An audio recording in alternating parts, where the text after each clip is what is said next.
sa Ipuno mga kalos. Tapos babalik kami, tatawag daw ako mga kalos na makukuha yung payment mga kalos. Third week ng October mga kalos, makukuha yung payment mga kalos. Kaya sa makukuha po natin, yun po tayo tagon lang natin yan mga kalos sa yung payment mga kalos. Third week ng October daw makukuha yung payment mga kalos.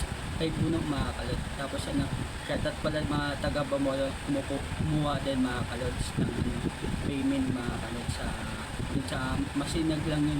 Yan lang sa sumulong malapit lang sa Masinag mga kalos. Kaya yung nag pala dyan, ingat po tayo sa biyahe natin mga kalos. Tayo talaga, traffic talaga mga kalos kahit sa sulok ng mundo mga kalos sa Pilipinas mga kalos. Sa Masinag pala, ingat po tayo dyan sa Masinag mga kalos.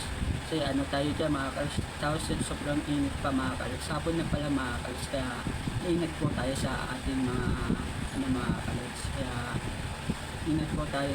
Kay tatay pala, natat sa'yo tayo.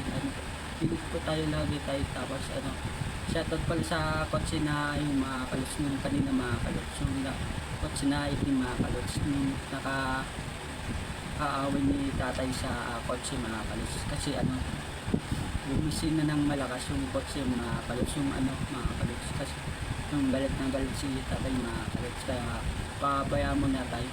Yung Panginoon na lang bahala tayo mga kalos. Tapos tayo nanay wag na po tayo galit na bayaan na natin yun mga kalos. Kasi ganun tayo kasi may vlog na tayo mga kalos. Huwag na tayo katulad yung mga kalos. Kaya agad dito na lang yung channel natin mga kalos. Like and follow sa gagawin ko pang channel. Peace out.